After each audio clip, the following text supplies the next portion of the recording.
नमस्कार। खबरों के इस बुलेटिन में तुहाडा स्वागत है। मैं हरप्रीत कौर। पहला पेश ने चोणवीआं खबरां।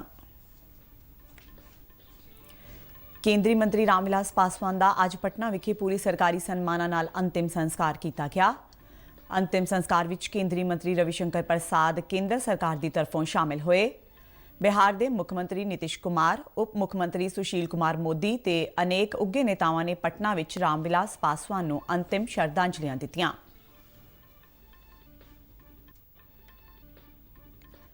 केंद्र सरकार ने महिलावां विरुद्ध अपराधां के मामलों में सूबियां और केंद्र शासित प्रदेशों को ताज़ा एडवाइजरी जारी की।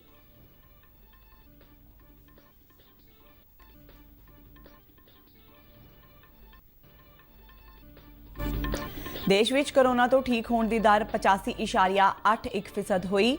हुण तक 59,88,822 मरीजों को सेहतयाब ऐलानिया गया। पंजाब की मुख सकत्तर विनी महाजन ने वर्चुअल मीटिंग राही त्योहारों के सीजन के मद्देनज़र कोविड-19 ते काबू पाने बारे प्रबंधों और झोने के खरीद अमल का जायजा लिया। ते खेतीबाड़ी विभाग के डायरैक्टर राजेश वशिष्ठ ने किसानों को पराली की सुचज्जी साम संभाल करने की अपील करदिआं पराली साड़न तो गुरेज करने लई आख्या। ते हुण खबरां विस्तार नाल। केंद्रीय मंत्री ते लोक जनशक्ति पार्टी के बानी रामविलास पासवान की मृतक देह का अज पटना विच दीघा घाट ते पूरे सरकारी सन्मानां नाल अंतिम संस्कार कर दिता गया।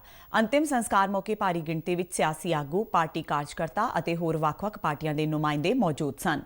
केंद्र सरकार की तरफों केंद्रीय मंत्री रविशंकर प्रसाद अंतिम संस्कार विच शामिल हुए।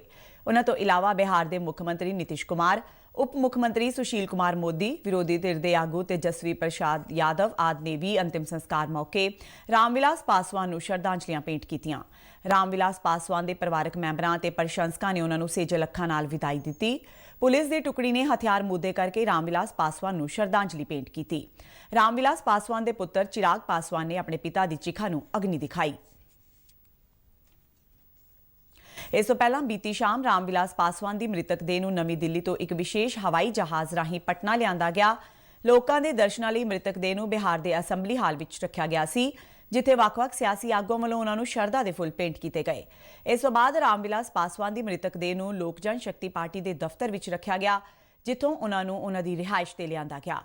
भारी गिणती विच लोकां दी मौजूदगी दरमियान रामविलास पासवान की मृतक देह नूं उन्हां दे घरों अंतिम संस्कार वाली थां गंगा दे दीघा घाट ले जाया गया।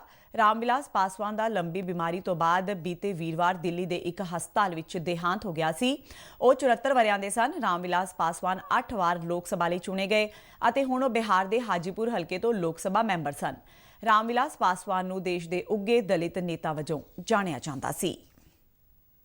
केंद्र सरकार ने महिलावां विरुद्ध अपराधां के मामलों में सूबियां और केंद्र शासित प्रदेशों को ताज़ा एडवाइजरी जारी की है, जिस विच कहा गया है कि कानून अनुसार बलात्कार मामलों की जांच हर हाल 2 महीने के अंदर अंदर मुकम्मल की जाए और बलात्कार पीड़ित के मरण तो पहला लए जाने वाले बयान को सिर्फ इस करके ही नहीं छड्डिया जा सकता कि मैजिस्ट्रेट वालों बयान रिकॉर्ड नहीं किया गया। केंद्रीय गृह मंत्रालय वालों 3 सफ़ियां की यह एडवाइजरी उत्तर प्रदेश के हाथरस विच एक लड़की नाल कथित समूहिक बलात्कार के कुछ दिन बाद आई है। हाथरस समूहिक बलात्कार घटना करके पूरे देश विच गुस्सा नजर आया। गृह मंत्रालय ने कहा है कि IPC तहत सजायोग अपराध के मामले में FIR दर्ज करना लाजमी किया जाए। पुलिस वालों तय नियमानुसार काम न करने विच असफल रहने ते न्याय देने की प्रक्रिया प्रभावित होती है। गृह मंत्रालय ने कहा कि जे सजायोग अपराध किसी पुलिस स्टेशन के अधिकार खेत्र तो बाहर वापरदा है तां भी कानून अनुसार पुलिस नूं FIR जां 0 FIR दर्ज करनी होंदी है। अजिहे अपराधां विच महिलावां विरुद्ध सैक्स संबंधी अपराध भी शामिल ने। एडवाइजरी विच अगे कहा गया है कि जे इस मामले विच कोई कोताही पाई जाती है तो इसकी जांच की जाए और इस वास्ते जिम्मेवार अफसरां विरुद्ध सख्त कार्रवाई की जाए। केंद्रीय मंत्री पीयूष गोयल नूं रामविलास पासवान के देहांत मगरों खपतकार मामले, खुराक और जनतक वंड मंत्रालय का कार्यभार सौंपिया गया है। राष्ट्रपति भवन के एक बुलारे ने नवी दिल्ली में जानकारी देंदियां दस्सिया कि राष्ट्रपति रामनाथ कोविंद ने गोयल नूं अपने मौजूदा मंत्रालयां दे नाल-नाल इस मंत्रालय का भी वाधू कार्यभार सौंपिया है। पीयूष गोयल इस वेले रेलवे समेत वणज और उद्योग मंत्री वजों अपनी सेवावां निभा रहे हैं। भारतीय रिजर्व बैंक ने सर्वोच्च अदालत नूं दस्सिया कि बैंकां ते कर्जिਆਂ ਲਈ ਦਿੱਤੀ गई मोरेटोरीअम की सहूलत नूं 6 महीने ਲਈ ਵਧਾਉਣ ਨਾਲ ਬੈਂਕਾਂ ਦੇ ਉਧਾਰ ਦੇਣ ਸੰਬੰਧੀ ਅਨੁਸ਼ਾਸਨ ਤੇ ਮਾੜਾ ਪ੍ਰਭਾਵ ਪੈ ਸਕਦਾ ਹੈ ਅਤੇ ਬੈਂਕਾਂ ਦੀ ਆਰਥਿਕ ਸਥਿਤੀ ਵਿਗੜ ਸਕਦੀ ਹੈ। ਸਰਵਉੱਚ ਅਦਾਲਤ ਵਿੱਚ ਕਰਜ਼ਾ ਮੋਰੇਟੋਰੀਅਮ ਮਾਮਲੇ ਵਿੱਚ ਦਾਖਲ ਕੀਤੇ ਗਏ ਹਲਫਨਾਮੇ ਵਿੱਚ ਆਰਬੀਆਈ ਨੇ ਕਿਹਾ ਕਿ ਮੋਰੇਟੋਰੀਅਮ ਦੀ ਮਿਆਦ ਵਧਾਉਣ ਨਾਲ ਨਾ ਸਿਰਫ ਕਰਜ਼ਾ ਦੇਣ ਦੀ ਪ੍ਰਕਿਰਿਆ ਪ੍ਰਭਾਵਿਤ ਹੋ ਸਕਦੀ ਹੈ, ਬਲਕਿ ਇਸ ਨਾਲ ਨਿਰਧਾਰਿਤ ਅਦਾਇਗੀਆਂ ਨੂੰ ਬਹਾਲ ਕਰਨ ਦੇ ਜੋਖਮ ਵੀ ਵੱਧ ਸਕਦੇ ਨੇ।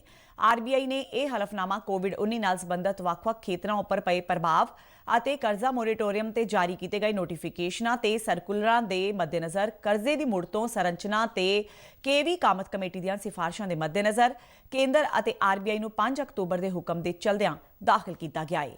ਸਰਵਉੱਚ ਅਦਾਲਤ ਆਰਬੀਆਈ ਦੇ ਨੋਟੀਫਿਕੇਸ਼ਨ ਦੇ ਇੱਕ ਹਿੱਸੇ ਨੂੰ ਪੂਰੀ ਤਰ੍ਹਾਂ ਨਾਲ ਉਲਟ ਐਲਾਨਣ ਬਾਰੇ ਨਿਰਦੇਸ਼ ਜਾਰੀ ਕਰਨ ਲਈ ਦਾਖਲ ਕੀਤੀਆਂ ਗਈਆਂ ਦਲੀਲਾਂ ਦੀ ਸੁਣਵਾਈ ਕਰ ਰਹੀ ਹੈ। ਹਲਫਨਾਮੇ ਵਿੱਚ ਭਾਰਤੀ ਰਿਜ਼ਰਵ ਬੈਂਕ ਨੇ ਕਿਹਾ ਹੈ ਕਿ ਵਿਆਜ ਤੇ ਕਿਸੇ ਵੀ ਤਰ੍ਹਾਂ ਦੀ ਮਾਫੀ ਆਰਥਿਕ ਸਥਿਤੀ ਲਈ ਮਹਿੰਗੀ ਸਾਬਤ ਹੋਵੇਗੀ, ਜਿਸ ਨੂੰ ਬੈਂਕਾਂ ਵੱਲੋਂ ਆਪਣੇ ਵਿੱਤੀ ਸਾਧਨਾਂ ਵਿੱਚ ਸ਼ਾਮਿਲ ਕਰਨਾ ਬਹੁਤ ਮੁਸ਼ਕਿਲ ਹੋਵੇਗਾ ਤੇ ਇਸ ਦੇ ਨਾਲ ਹੀ ਡਿਪੋਜ਼ਿਟਰਾਂ ਅਤੇ ਵੱਡੇ ਪੱਧਰ ਤੇ ਵਿੱਤੀ ਸਥਿਰਤਾ ਤੇ ਵੀ ਇਸ ਦਾ ਮਾੜਾ ਅਸਰ ਪਵੇਗਾ।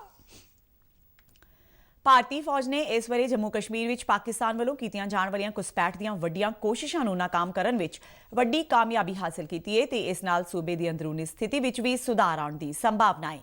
ਚਿਨਾਰ ਕੋਰ ਦੇ GOC lieutenant general BS Raju ਨੇ ਅੱਜ ਸ਼੍ਰੀਨਗਰ ਵਿੱਚ ਮੀਡੀਆ ਨਾਲ ਗੱਲਬਾਤ ਕਰਦਿਆਂ ਦੱਸਿਆ ਕਿ ਪਿਛਲੇ ਵਰੇ ਪਾਕਿਸਤਾਨ ਵੱਲੋਂ ਤਕਰੀਬਨ 130 ਵਾਰ ਘੁਸਪੈਠ ਦੀਆਂ ਕੋਸ਼ਿਸ਼ਾਂ ਕੀਤੀਆਂ ਗਈਆਂ, ਜਦਕਿ ਇਸ ਵਾਰੀ ਘੁਸਪੈਠ ਦੀਆਂ ਇਹ ਕੋਸ਼ਿਸ਼ਾਂ 30 ਨਾਲੋਂ ਵੀ ਘੱਟ ਨੇ।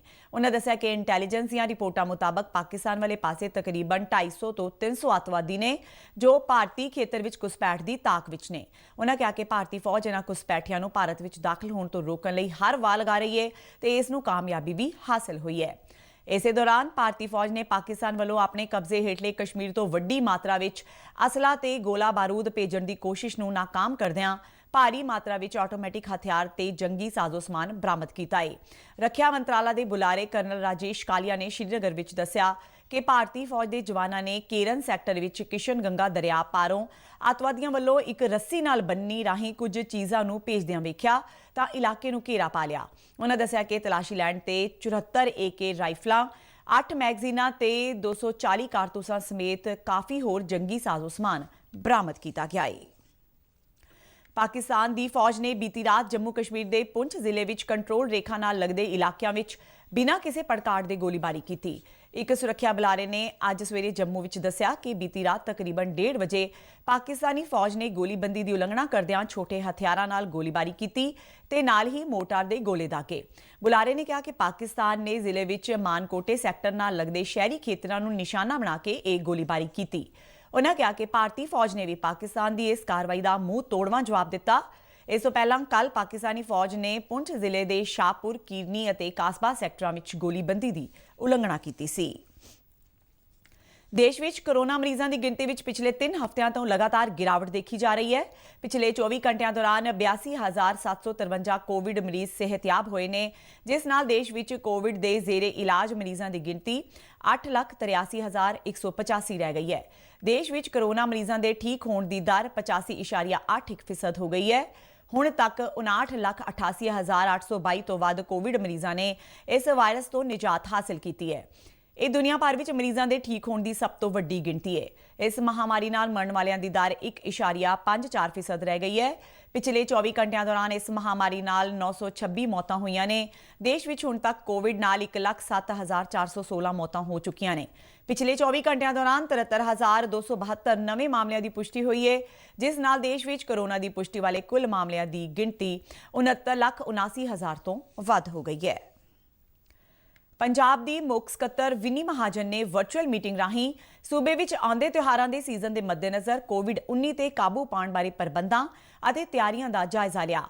ਮੁੱਖ ਸਕੱਤਰ ਨੇ ਇਸ ਮੀਟਿੰਗ ਦੌਰਾਨ ਝੋਨੇ ਦੀ ਖਰੀਦ ਦੇ ਕੰਮ ਅਤੇ ਪਰਾਲੀ ਸਾੜਨ ਦੇ ਵਰਤਾਰੇ ਨੂੰ ਰੋਕਣ ਲਈ ਚੁੱਕੇ ਜਾ ਰਹੇ ਕਦਮਾਂ ਦੀ ਵੀ ਸਮੀਖਿਆ ਕੀਤੀ। ਇਸ ਮੀਟਿੰਗ ਦੌਰਾਨ ਵਿਨੀ ਮਹਾਜਨ ਨੇ ਸੂਬੇ ਦੇ ਹਸਪਤਾਲਾਂ ਵਿੱਚ ਕੋਵਿਡ ਮਰੀਜ਼ਾਂ ਲਈ ਕੀਤੇ ਗਏ ਪ੍ਰਬੰਧਾਂ ਤੇ ਤਸੱਲੀ ਪ੍ਰਗਟ ਕੀਤੀ। ਇਸ ਮੌਕੇ ਉਹਨਾਂ ਸੰਬੰਧਿਤ ਵਿਭਾਗਾਂ ਨੂੰ ਕੋਵਿਡ-19 ਦੇ ਜ਼ਿਲ੍ਹਾ ਪੱਧਰੀ ਮੌਤ ਦਰ ਦੇ ਵੇਰਵੇ ਭੇਜਣ ਅਤੇ ਸਰਕਾਰੀ ਹਸਪਤਾਲਾਂ ਅਤੇ ਕੋਵਿਡ ਸੰਭਾਲ ਕੇਂਦਰਾਂ ਵਿੱਚੋਂ ਰਿਹਾ ਕੀਤੇ ਗਏ ਮਰੀਜ਼ਾਂ ਤੱਕ ਕੋਵਿਡ ਕੇਅਰ ਕਿੱਟਾਂ ਪਹੁੰਚਾਉਣ ਨੂੰ ਯਕੀਨੀ ਬਣਾਉਣ ਲਈ ਵੀ ਆਖਿਆ। ਵਿਨੀ ਮਹਾਜਨ ਨੇ ਕਿਹਾ ਕਿ ਕੋਵਾ ਐਪ ਤੇ ਕੋਵਿਡ ਮਰੀਜ਼ਾਂ ਦੇ ਅੰਕੜੇ ਅਪਡੇਟ ਕੀਤੇ ਜਾਣ। ਇਸ ਉੱਚ ਪੱਧਰੀ ਮੀਟਿੰਗ ਦੌਰਾਨ ਸਿਹਤ ਤੇ ਪਰਿਵਾਰ ਭਲਾਈ ਵਿਭਾਗ ਦੇ ਪ੍ਰਿੰਸੀਪਲ ਸਕੱਤਰ ਹੁਸਨ ਲਾਲ ਨੇ ਮੁੱਖ ਸਕੱਤਰ ਨੂੰ ਦੱਸਿਆ ਕਿ ਹੁਣ ਤੱਕ 35,000 ਕੋਵਿਡ ਕੇਅਰ ਕਿੱਟਾਂ ਪਹਿਲਾਂ ਹੀ ਵੱਖ-ਵੱਖ ਥਾਵਾਂ ਤੇ ਭੇਜ ਦਿੱਤੀਆਂ ਗਈਆਂ ਨੇ, ਜਦਕਿ ਹੈੱਡਕੁਆਰਟਰ ਤੇ ਅਜੇ ਵੀ 1,000 ਕਿੱਟਾਂ ਮੌਜੂਦ ਨੇ। ਵਿਨੀ ਮਹਾਜਨ ਨੇ ਰੋਜ਼ਾਨਾ 20,000 ਕੋਵਿਡ ਟੈਸਟ ਕਰਨ ਤੇ ਮੈਡੀਕਲ ਸਿੱਖਿਆ ਤੇ ਖੋਜ ਵਿਭਾਗ ਦੀ ਸ਼ਲਾਘਾ ਕੀਤੀ। ਉਨ੍ਹਾਂ ਸੰਬੰਧਿਤ ਵਿਭਾਗਾਂ ਨੂੰ ਸਰਕਾਰੀ ਅਤੇ ਪ੍ਰਾਈਵੇਟ ਹਸਪਤਾਲਾਂ ਵਿੱਚ ਆਕਸੀਜਨ ਅਤੇ ਹੋਰ ਸਹੂਲਤਾਂ ਦੀ ਉਪਲਬਧਤਾ ਵਧਾਉਣ ਲਈ ਵੀ ਆਖਿਆ। ਵਿਨੀ ਮਹਾਜਨ ਨੇ ਖਦਸ਼ਾ ਜ਼ਾਹਿਰ ਕੀਤਾ ਕਿ ਤਿਉਹਾਰਾਂ ਦੇ ਸੀਜ਼ਨ ਤੋਂ ਬਾਅਦ ਕੋਰੋਨਾ ਮਹਾਮਾਰੀ ਦੀ ਦੂਜੀ ਲਹਿਰ ਆ ਸਕਦੀ ਹੈ। ਉਨ੍ਹਾਂ ਕਿਹਾ ਕਿ ਚਾਹੇ ਇਸ ਸਮੇਂ ਕੋਰੋਨਾ ਮਾਮਲਿਆਂ ਵਿੱਚ ਕਮੀ ਦਰਜ ਕੀਤੀ ਜਾ ਰਹੀ ਹੈ, ਪਰ ਸੂਬੇ ਨੂੰ ਕਿਸੇ ਵੀ ਤਰ੍ਹਾਂ ਦੀ ਸਥਿਤੀ ਨਾਲ ਨਜਿੱਠਣ ਲਈ ਤਿਆਰ ਰਹਿਣਾ ਚਾਹੀਦਾ ਹੈ। ਮੁੱਖ ਸਕੱਤਰ ਵਿਨੀ ਮਹਾਜਨ ਨੇ ਸੂਬੇ ਵਿੱਚ ਝੋਨੇ ਦੀ ਖਰੀਦ ਦੀ ਰਫ਼ਤਾਰ ਤੇ ਤਸੱਲੀ ਪ੍ਰਗਟਾਈ। ਉਨ੍ਹਾਂ ਦੱਸਿਆ ਕਿ ਹੁਣ ਤੱਕ 23,11,000 ਮੀਟ੍ਰਿਕ ਟਨ ਝੋਨਾ ਮੰਡੀਆਂ ਵਿੱਚ ਆਇਆ, ਜਿਸ ਵਿੱਚੋਂ 21,93,000 ਮੀਟ੍ਰਿਕ ਟਨ ਝੋਨਾ ਵੱਖ-ਵੱਖ ਏਜੰਸੀਆਂ ਵੱਲੋਂ ਖਰੀਦਿਆ ਗਿਆ। ਉਨ੍ਹਾਂ ਦੱਸਿਆ ਕਿ ਝੋਨੇ ਦੇ ਮੌਜੂਦਾ ਸੀਜ਼ਨ ਦੌਰਾਨ 171 ਲੱਖ ਮੀਟ੍ਰਿਕ ਟਨ ਝੋਨੇ ਦੀ ਖਰੀਦ ਦਾ ਟੀਚਾ ਮਿੱਥਿਆ ਗਿਆ ਹੈ। ਵਿਨੀ ਮਹਾਜਨ ਨੇ ਕਿਸਾਨਾਂ ਨੂੰ ਝੋਨੇ ਦੀ ਪੱਕੀ ਫਸਲ ਹੀ ਮੰਡੀਆਂ ਵਿੱਚ ਲਿਆਉਣ ਦੀ ਅਪੀਲ ਕੀਤੀ ਤਾਂ ਜੋ ਉਨ੍ਹਾਂ ਨੂੰ ਮੰਡੀਆਂ ਵਿੱਚ ਜ਼ਿਆਦਾ ਚਿਰ ਰੁਕਣਾ ਨਾ ਪਵੇ ਤੇ ਖਰੀਦ ਦਾ ਕੰਮ ਸੁਚਾਰੂ ਢੰਗ ਨਾਲ ਚੱਲ ਸਕੇ। ਉਨ੍ਹਾਂ ਕਿਹਾ ਕਿ ਅਜਿਹਾ ਕਰਨ ਨਾਲ ਸਿਹਤ ਨੂੰ ਹੋਣ ਵਾਲੇ ਸੰਭਾਵਿਤ ਨੁਕਸਾਨ ਤੋਂ ਵੀ ਬਚਿਆ ਜਾ ਸਕਦਾ ਹੈ। ਪੰਜਾਬ ਖੇਤੀਬਾੜੀ ਅਤੇ ਕਿਸਾਨ ਭਲਾਈ ਵਿਭਾਗ ਦੇ ਡਾਇਰੈਕਟਰ ਰਾਜੇਸ਼ ਵਿਸ਼ਿਸ਼ਟ ਨੇ ਸੂਬੇ ਦੇ ਕਿਸਾਨਾਂ ਨੂੰ ਪਰਾਲੀ ਦੀ ਸੁਚੱਜੀ ਸਾਂਭ ਸੰਭਾਲ ਬਾਰੇ ਪ੍ਰੇਰਿਤ ਕਰਦਿਆਂ ਕਿਹਾ ਕਿ ਪਰਾਲੀ ਪ੍ਰਬੰਧਨ ਸਕੀਮ ਹੇਠ ਸੂਬੇ ਵਿੱਚ ਹੁਣ ਤੱਕ 74,500 ਮਸ਼ੀਨਾਂ ਸਬਸਿਡੀ ਤੇ ਕਿਸਾਨਾਂ ਨੂੰ ਦਿੱਤੀਆਂ ਜਾ ਚੁੱਕੀਆਂ ਨੇ। ਕੋਵਿਡ ਮਹਾਮਾਰੀ ਨੂੰ ਧਿਆਨ ਵਿੱਚ ਰੱਖਦਿਆਂ ਕਿਸਾਨਾਂ ਨੂੰ ਇਨ੍ਹਾਂ ਮਸ਼ੀਨਾਂ ਦੀ ਵਰਤੋਂ ਕਰਦੇ ਹੋਏ ਪਰਾਲੀ ਨੂੰ ਜ਼ਮੀਨ ਵਿੱਚ ਮਿਲਾ ਕੇ ਧਰਤੀ ਦੀ ਸਿਹਤ ਸੁਧਾਰਨ ਵੱਲ ਧਿਆਨ ਦੇਣਾ ਚਾਹੀਦਾ ਹੈ। ਹੁਣ ਅਸੀਂ ਜਿਹੜਾ ਕੋਵਿਡ-19 ਦਾ ਕਹਿਰ ਹੱਲੇ ਵੀ ਜਾਰੀ ਹੈ ਤੇ ਕਿਸਾਨ ਵੀਰਾਂ ਨੂੰ ਇਹ ਬੇਨਤੀ ਹੈ ਵੀ ਇਹ ਜਿਹੜਾ ਕੋਵਿਡ-19 ਤੋਂ ਨਜਿੱਠਣ ਲਈ ਕਿਸਾਨ ਵੀਰਾਂ ਨੂੰ ਮੁੜ ਆਪਣਾ ਜਿਹੜਾ ਹੈ ਯੋਗਦਾਨ ਪਾਉਣ ਦੀ ਲੋੜ ਹੈ, ਕਿਉਂਕਿ ਕਿਸਾਨ ਵੀਰ ਜਿਹੜੀ ਪਰਾਲੀ ਆਪਾਂ ਸਾਂਭਣ ਦਾ ਕੰਮ ਹੈ, ਇਹ ਮਸ਼ੀਨਾਂ ਜਿਹੜੀਆਂ ਸਿੱਧੀਆਂ ਕਿਸਾਨ ਵੀਰਾਂ ਨੂੰ ਦਿੱਤੀਆਂ ਜਾ ਰਹੀਆਂ ਸਬਸਿਡੀ ਤੇ ਕੁਝ ਉਹਨਾਂ ਦੇ ਜਿਹੜੇ ਫਾਰਮਰਸ ਗਰੁੱਪ ਬਣਾ ਕੇ ਤੇ ਜਾਂ ਫਿਰ ਕਸਟਮ ਹਾਇਰਿੰਗ ਸੈਂਟਰ ਰਾਹੀਂ ਵੀ ਕਿਸਾਨਾਂ ਨੂੰ ਮਸ਼ੀਨਾਂ ਜਿਹੜੀਆਂ ਉਹ ਮੁਹੱਈਆ ਕਰਵਾਈਆਂ ਜਾ ਚੁੱਕੀਆਂ। ਡਾਕਟਰ ਰਾਜੇਸ਼ ਵਿਸ਼ਿਸ਼ਟ ਨੇ ਕਿਸਾਨ ਗਰੁੱਪਾਂ, ਸਹਿਕਾਰੀ ਸਭਾਵਾਂ ਆਦਿ ਨੂੰ ਛੋਟੇ ਅਤੇ ਸੀਮਾਂਤ ਕਿਸਾਨਾਂ ਵਾਸਤੇ ਮਸ਼ੀਨਾਂ ਖੁੱਲ੍ਹਦਿਲੀ ਅਤੇ ਪਹਿਲ ਦੇ ਆਧਾਰ ਤੇ ਦੇਣ ਦੀ ਅਪੀਲ ਵੀ ਕੀਤੀ। ਡਾਕਟਰ ਵਿਸ਼ਿਸ਼ਟ ਨੇ ਸੂਬੇ ਦੀਆਂ ਸਮੂਹ ਕਿਸਾਨ ਜਥੇਬੰਦੀਆਂ ਨੂੰ ਅਪੀਲ ਕੀਤੀ ਹੈ ਕਿ ਕਣਕ ਦੀ ਬਿਜਾਈ ਅਤੇ ਹੋਰ ਖੇਤੀ ਦੇ ਸਮਾਂਬੱਧ ਕੰਮਾਂ ਲਈ ਰੇਲ ਰੋਕੂ ਅੰਦੋਲਨ ਤੇ ਮੁੜ ਵਿਚਾਰ ਕੀਤਾ ਜਾਵੇ ਤਾਂ ਜੋ ਡੀਏਪੀ ਖਾਦਾਂ ਤੇ ਹੋਰ ਲੋੜੀਂਦੇ ਸਮਾਨ ਦੀ ਆਵਾਜਾਈ ਪ੍ਰਭਾਵਿਤ ਨਾ ਹੋਵੇ ਤੇ ਕਣਕ ਦੀ ਬਿਜਾਈ ਸਮੇਂ ਸਿਰ ਹੋ ਸਕੇ। ਜਿਹਨੂੰ ਬੇਨਤੀ ਕਰਨਾ ਚਾਹੁੰਦਾ ਹਾਂ ਕਿਸਾਨ ਵੀਰਾਂ ਨੂੰ ਖਾਸ ਕਰ ਵੀ ਕੋਈ ਵੀ ਅਸੀਂ ਜਿਹੜੀ ਐਜੀਟੇਸ਼ਨ ਕਰਨੀ ਹੈ, ਕੋਈ ਵਿਰੋਧ ਕਰਨਾ ਹੈ ਕਿਸੇ ਚੀਜ਼ ਦਾ, ਉਹ ਸਾਡਾ ਇੱਕ ਡੈਮੋਕ੍ਰੈਟਿਕ ਰਾਈਟ ਹੈ, ਉਹ ਅਸੀਂ ਕਰ ਸਕਦੇ ਹਾਂ ਔਰ ਸਾਨੂੰ ਕਰਨੀ ਵੀ ਚਾਹੀਦੀ ਹੈ ਅਗਰ ਸਾਨੂੰ ਉਹ ਚੀਜ਼ ਠੀਕ ਨਹੀਂ ਲੱਗਦੀ। ਪਰ ਜਿਹੜਾ ਡੈਮੋਕ੍ਰੈਟਿਕ ਰਾਈਟ ਨੂੰ ਐਕਸਪ੍ਰੈਸ ਕਰਨ ਦਾ ਇੱਕ ਤਰੀਕਾ ਹੁੰਦਾ ਹੈ, ਅਸੀਂ ਕਈ ਵਾਰੀ ਉਹਨੂੰ ਗਲਤ ਤਰੀਕੇ ਨਾਲ ਕਰਦੇ ਹੋਏ ਆਪਣਾ ਨੁਕਸਾਨ ਕਰ ਬੈਠਦੇ ਹਾਂ। ਇਸ ਸਮੇਂ ਸਾਡਾ ਕਣਕ ਦਾ ਸੀਜ਼ਨ ਸ਼ੁਰੂ ਹੋਣ ਵਾਲਾ ਹੈ ਔਰ ਕਣਕ ਲਈ ਲੋੜੀਂਦੀਆਂ ਜਿਹੜੀਆਂ ਇਨਪੁਟਸ ਹੈ ਉਹਦੇ ਵਿੱਚੋਂ ਖਾਦਾਂ ਜਿਹੜੀਆਂ ਸਭ ਤੋਂ ਇੱਕ ਇੰਪੋਰਟੈਂਟ ਸਾਡਾ ਇਨਪੁਟ ਹੈ, ਜਿਹੜੀ ਕਿ ਸਾਡੀ ਡੀਏਪੀ ਜਿੱਦਾਂ ਹੈ ਉਹ ਸਾਰੀ ਦੀ ਸਾਰੀ ਸਾਡੇ ਕੋਲ ਬਾਹਰੋਂ ਆਉਂਦੀ ਹੈ। ਸਾਡੇ ਨੇੜੇ ਤੇੜੇ ਕੋਈ ਵੀ ਡੀਏਪੀ ਦਾ ਮੈਨੂਫੈਕਚਰਿੰਗ ਪਲਾਂਟ ਨਹੀਂ ਹੈ ਤੇ ਮੇਰੀ ਕਿਸਾਨ ਵੀਰਾਂ ਨੂੰ ਬੇਨਤੀ ਹੈ ਕਿ ਆਪਣਾ ਜਿਹੜਾ ਪ੍ਰਦਰਸ਼ਨ ਜੋ ਕਰਨਾ ਹੈ, ਜੋ ਵੀ ਐਜੀਟੇਸ਼ਨ ਕਰਨੀ ਹੈ, ਉਹ ਕਿੱਦਾਂ ਕਰਨੀ ਹੈ, ਉਹਦੇ ਵਿੱਚ ਸਾਡਾ ਨੁਕਸਾਨ ਸਟੇਟ ਦਾ ਜਾਂ ਆਪਣਾ ਨੁਕਸਾਨ ਕਰਕੇ ਅਗਰ ਅਸੀਂ ਐਜੀਟੇਸ਼ਨ ਕਰ ਰਹੇ ਹਾਂ, ਇਹਦੇ ਤੋਂ ਮੁੜ ਵਿਚਾਰਨ ਦੀ ਲੋੜ ਹੈ। ਇਹ ਇਕੱਲੀ ਖਾਦ ਦੀ ਹੀ ਕਮੀ ਨਹੀਂ ਹੋਣ ਦੀ ਉਮੀਦ, ਸਾਨੂੰ ਕੋਲਾ ਦੀ ਵੀ ਕਮੀ ਆਉਣ ਦੀ ਉਮੀਦ ਹੈ, ਜਿਹਦੇ ਨਾਲ ਬਿਜਲੀ ਦੀ ਜਿਹੜੀ ਪ੍ਰੋਡਕਸ਼ਨ ਹੈ ਉਸ 'ਤੇ ਵੀ ਕਮੀ ਆ ਸਕਦੀ ਹੈ। ਤੇ ਹੋਰ ਜਿਹੜੀਆਂ ਕਈ ਸਾਡੀਆਂ ਜਿਹੜੀਆਂ ਪ੍ਰੋਕਿਉਰਮੈਂਟ ਹੋ ਰਹੀ ਹੈ, ਜਿਵੇਂ ਸਾਡਾ ਨਰਮਾ ਇਸ ਸਮੇਂ ਪ੍ਰੋਕਿਉਰ ਕੀਤਾ ਜਾ ਰਿਹਾ, ਖਰੀਦਿਆ ਜਾ ਰਿਹਾ, ਜਾਂ ਝੋਨਾ ਜਿਹੜਾ ਹੈ ਪ੍ਰੋਕਿਉਰ ਕੀਤਾ ਜਾ ਰਿਹਾ, ਉਹ ਸਾਰੇ ਚੀਜ਼ਾਂ ਵੀ ਸਾਡੀਆਂ ਪੰਜਾਬ 'ਚੋਂ ਬਾਹਰ ਜਾਣੀਆਂ ਹਨ। ਤੇ ਇਹ ਸਾਰੀਆਂ ਚੀਜ਼ਾਂ ਇੱਦਾਂ ਨਾ ਹੋਏ ਵੀ ਅਸੀਂ ਆਪਣਾ ਐਜੀਟੇਸ਼ਨ ਇਸ ਤਰੀਕੇ ਨਾਲ ਕਰੀਏ ਕਿ ਆਪਣਾ ਹੀ ਨੁਕਸਾਨ ਕਰ ਬੈਠੀਏ। ਪੰਜਾਬ ਵਿੱਚ ਪਰਾਲੀ ਸਾੜੇ ਜਾਣ ਨੂੰ ਲੈ ਕੇ ਸਰਕਾਰ ਵੱਲੋਂ ਸਖਤੀ ਵਿਖਾਈ ਜਾ ਰਹੀ ਹੈ। ਜਲੰਧਰ ਜ਼ਿਲ੍ਹੇ ਵਿੱਚ ਦਿਹਾਤੀ ਪੁਲਿਸ ਵੱਲੋਂ ਡਿਪਟੀ ਕਮਿਸ਼ਨਰ ਘਨਸ਼ਾਮ ਥੋਰੀ ਦੇ ਦਿਸ਼ਾ ਨਿਰਦੇਸ਼ਾਂ ਤੇ ਸਖਤ ਕਾਰਵਾਈ ਕਰਦਿਆਂ ਪਰਾਲੀ ਸਾੜਨ ਵਾਲੇ ਕਿਸਾਨਾਂ ਵਿਰੁੱਧ ਕਈ FIR ਦਰਜ ਕੀਤੀਆਂ ਗਈਆਂ ਨੇ। SSP ਦਿਹਾਤੀ ਸੰਦੀਪ ਗਰਗ ਨੇ ਦੱਸਿਆ ਕਿ ਇਹ FIR ਸ਼ਾਹਪੁਰ, ਲੋਹੀਆ ਅਤੇ ਮਹਿਤਪੁਰ ਖੇਤਰਾਂ ਵਿੱਚ ਦਰਜ ਹੋਈਆਂ। ਉਨ੍ਹਾਂ ਦੱਸਿਆ ਕਿ ਸਬੰਧਤ ਅਧਿਕਾਰੀਆਂ ਵੱਲੋਂ ਇਨ੍ਹਾਂ ਇਲਾਕਿਆਂ ਵਿੱਚ ਪਰਾਲੀ ਸਾੜੇ ਜਾਣ ਦੇ ਕੇਸ ਰਿਪੋਰਟ ਹੋਏ ਸਨ। SSP ਨੇ ਕਿਹਾ ਕਿ ਕੋਰੋਨਾ ਦੇ ਮੌਜੂਦਾ ਦੌਰ ਦੌਰਾਨ ਪਰਾਲੀ ਸਾੜਨ ਨਾਲ ਹਵਾ ਕੁਆਲਿਟੀ ਇੰਡੈਕਸ ਵਿੱਚ ਗਿਰਾਵਟ ਕਾਰਨ ਕੋਵਿਡ ਮਰੀਜ਼ਾਂ ਦੀ ਸਿਹਤ ਹੋਰ ਖਰਾਬ ਹੋ ਸਕਦੀ ਹੈ। ਇਸੇ ਦੌਰਾਨ ਜ਼ਿਲ੍ਹੇ ਦੇ ਡਿਪਟੀ ਕਮਿਸ਼ਨਰ ਘਨਸ਼ਾਮ ਥੋਰੀ ਨੇ ਕਿਹਾ ਹੈ ਕਿ ਜ਼ਿਲ੍ਹੇ ਵਿੱਚ ਜੇ ਕੋਈ ਕਿਸਾਨ ਪਰਾਲੀ ਸਾੜਦਾ ਪਾਇਆ ਗਿਆ ਤਾਂ ਉਸ ਦੀ ਸਬਸਿਡੀ ਵਾਲੀ ਖੇਤੀ ਮਸ਼ੀਨ ਜ਼ਬਤ ਕਰ ਲਈ ਜਾਏਗੀ। ਉਨ੍ਹਾਂ ਇਹ ਵੀ ਦੱਸਿਆ ਕਿ ਸਰਕਾਰ ਵੱਲੋਂ ਪਰਾਲੀ ਦੇ ਸੁਚੱਜੇ ਪ੍ਰਬੰਧਾਂ ਲਈ ਖੇਤੀ ਮਸ਼ੀਨਾਂ ਸਬਸਿਡੀ ਤੇ ਦਿੱਤੀਆਂ ਜਾ ਰਹੀਆਂ ਨੇ ਤੇ ਕਿਸਾਨਾਂ ਨੂੰ ਇਸ ਦਾ ਲਾਭ ਲੈਣਾ ਚਾਹੀਦਾ ਹੈ। ਬਾਬਾ ਬੰਦਾ ਸਿੰਘ ਬਹਾਦਰ ਜੀ ਦੇ 350 ਸਾਲਾ ਜਨਮ ਉਤਸਵ ਨੂੰ ਸਮਰਪਿਤ ਇੱਕ ਵਿਸ਼ਾਲ ਮਾਰਚ ਦਸਮ ਪਿਤਾ ਵੱਲੋਂ ਬਾਬਾ ਬੰਦਾ ਸਿੰਘ ਬਹਾਦਰ ਜੀ ਨੂੰ ਸੌਂਪੇ ਗਏ ਸ਼ਸਤਰਾਂ ਦੀ ਅਗਵਾਈ ਵਿੱਚ ਲੁਧਿਆਣਾ ਨੇੜੇ ਰਕਬਾ ਭਵਨ ਤੋਂ ਚੱਪੜਚਿੜੀ ਲਈ ਰਵਾਨਾ ਹੋਇਆ। ਇਸ ਮਾਰਚ ਨੂੰ ਸੰਤਾਂ ਤੇ ਮਹਾਪੁਰਸ਼ਾਂ ਵੱਲੋਂ ਰਵਾਨਾ ਕੀਤਾ ਗਿਆ। ਬਾਬਾ ਬੰਦਾ ਸਿੰਘ ਬਹਾਦਰ ਅੰਤਰਰਾਸ਼ਟਰੀ ਫਾਊਂਡੇਸ਼ਨ ਦੇ ਮੁੱਖ ਸੇਵਾਦਾਰ ਕ੍ਰਿਸ਼ਨ ਕੁਮਾਰ ਬਾਵਾ ਨੇ ਦੱਸਿਆ ਕਿ ਜੈਕਾਰਿਆਂ ਦੀ ਗੂੰਜ ਵਿੱਚ ਸੰਤ ਬਾਬਾ ਬਲਵੀਰ ਸਿੰਘ, ਨਿਹੰਗ ਮੁਖੀ ਸੰਤ ਬਾਬਾ ਤਰਸੇਮ ਸਿੰਘ, ਬਾਬਾ ਭੁਪਿੰਦਰ ਸਿੰਘ, ਬਾਬਾ ਜੋਗਿੰਦਰ ਸਿੰਘ ਤੇ ਬਾਬਾ ਰਾਮਪਾਲ ਸਿੰਘ ਨੇ ਮਾਰਚ ਨੂੰ ਰਵਾਨਾ ਕਰਨ ਦੀ ਰਸਮ ਨਿਭਾਈ। ਇਸ ਮਾਰਚ ਵਿੱਚ ਮੁੱਖ ਮੰਤਰੀ ਪੰਜਾਬ ਦੇ ਸਿਆਸੀ ਸਲਾਹਕਾਰ ਸੰਦੀਪ ਸੰਧੂ ਨੇ ਵੀ ਉਚੇਚੇ ਤੌਰ ਤੇ ਸ਼ਿਰਕਤ ਕੀਤੀ। ਇਹਨਾਂ ਤੋਂ ਇਲਾਵਾ ਸਾਬਕਾ ਮੰਤਰੀ ਮਲਕੀਤ ਸਿੰਘ ਦਾਖਾ, ਅਮਨਦੀਪ ਬਾਵਾ ਤੇ ਗਗਨਦੀਪ ਬਾਵਾ ਵੀ ਮਾਰਚ ਵਿੱਚ ਸ਼ਾਮਿਲ ਹੋਏ। ਰਕਬਾ ਭਵਨ ਤੋਂ ਰਵਾਨਾ ਹੋਏ ਇਸ ਜਥੇ ਦਾ ਵੱਖ-ਵੱਖ ਥਾਈਂ ਫੁੱਲਾਂ ਦੀ ਵਰਖਾ ਨਾਲ ਭਰਵਾਂ ਸਵਾਗਤ ਕੀਤਾ ਗਿਆ। ਤੇ ਇਸ ਦੇ ਨਾਲ ਹੀ ਖਬਰਾਂ ਦਾ ਇਹ ਬੁਲੇਟਿਨ ਖਤਮ ਹੁੰਦਾ ਹੈ। ਆਗਿਆ ਦਿਓ, ਨਮਸਕਾਰ।